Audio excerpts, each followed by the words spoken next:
আসসালামু আলাইকুম। আমরা এই মুহূর্তে যে পজিশনে আছি এবং এই যে চ্যাপ্টারটা শুরু করতেছি, এই চ্যাপ্টারটা আমাদের জন্য সবথেকে বেশি গুরুত্বপূর্ণ। আমাদের একটা ওয়েবসাইট ইউজারের সাথে কিভাবে কমিউনিকেশন করবে এবং কিভাবে রিটার্ন করবে, এই প্রত্যেকটা জিনিসই ডিফাইন করে এই ইভেন্ট। আপনি যখন ফেসবুকে গিয়ে কোনো একটা লাইক বাটনে ক্লিক করেন, তখন যে ক্লিকটা করেন বা হোভারটা করেন, এই জিনিসটাও ডিফাইন করা কোনো না কোনো প্রোগ্রামিং ল্যাঙ্গুয়েজের ইভেন্ট দিয়ে। এটা যে শুধুমাত্র লাইক অ্যান্ড কমেন্টের ব্যাপারটা হবে এটাই না, আপনি আপনার প্রোফাইলে পোস্ট করতে পারেন, ফটো শেয়ার করতে পারেন, ভিডিও শেয়ার করতে পারেন। এই প্রত্যেকটা জিনিস এক একটা ইভেন্ট, এক একটা ঘটনা। এই ঘটনাগুলো একটা ওয়েব পেজে খুব ইজিয়ার ওয়েতে ঘটানোর জন্য আমাদের জাভাস্ক্রিপ্টটা খুব বেশি জনপ্রিয়। তাই আপনি অন্তত এর আগের টিউটোরিয়ালগুলো ফাঁকি দিয়ে আসলেও অন্তত এই অধ্যায়টা ফাঁকি দিবেন না প্লিজ। সো সবার শুরুতে আমাদেরকে জানতে হবে অ্যাকচুয়ালি একটা ইভেন্ট কিভাবে কাজ করে। সো এইটার জন্য আমরা বাবলিং ইফেক্টটাকে ব্যবহার করতে পারি। অর্থাৎ আমাদের ডকুমেন্টের ভেতরে যদি কোনো একটা বাটন থাকে, এই বাটনটা যদি ডিভের আন্ডারে থাকে, তাহলে অটোমেটিক্যালি সেটা কিন্তু একটা বডির আন্ডারে থাকবে। আর আমাদের যে বডিটা আছে সেই বডিটা কিন্তু HTML এলিমেন্টের ভেতরে থাকে। আর আমাদের যে HTML এর এলিমেন্টটা আছে, এই এলিমেন্টটা কিন্তু আবার ডকুমেন্টের আন্ডারে থাকে।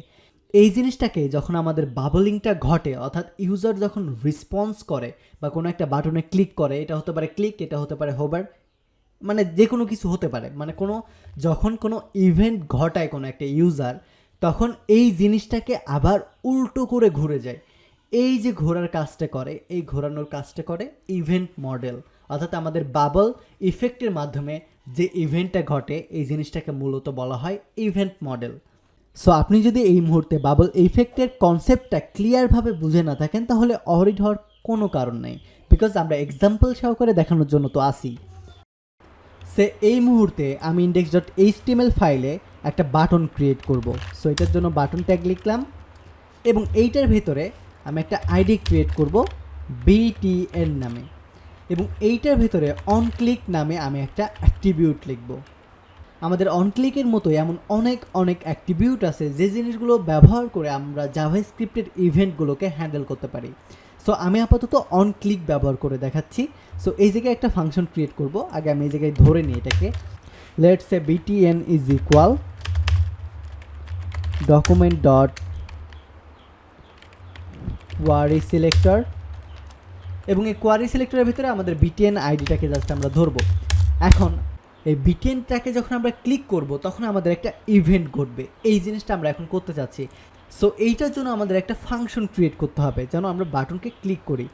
এইটার জন্য আমরা বিটেনকে কল করব।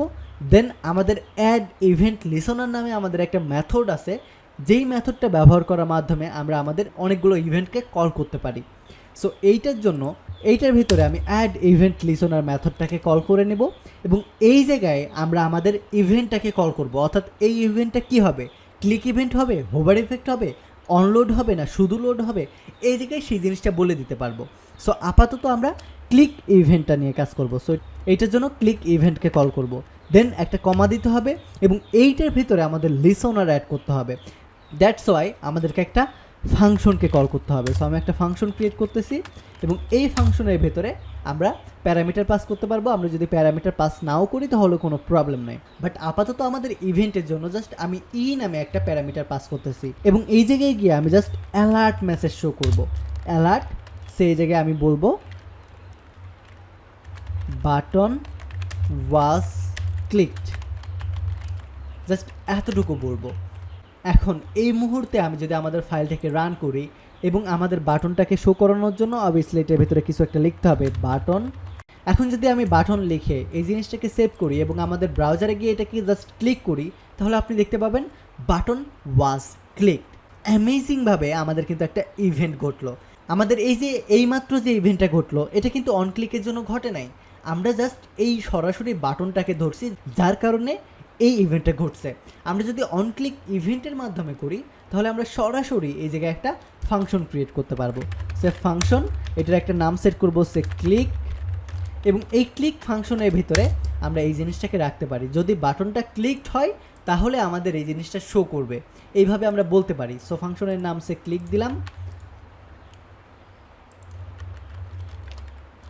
যদি আমাদের এই ফাংশনটা ক্লিকড হয় তাহলে আমরা আমাদের এই কাজটা করব। সো এটার জন্য আমি এই বাটনটাকে হিডেন করে দিচ্ছি, ক্লিকড, এই জায়গায় জাস্ট অ্যালার্ট মেসেজ শো করব,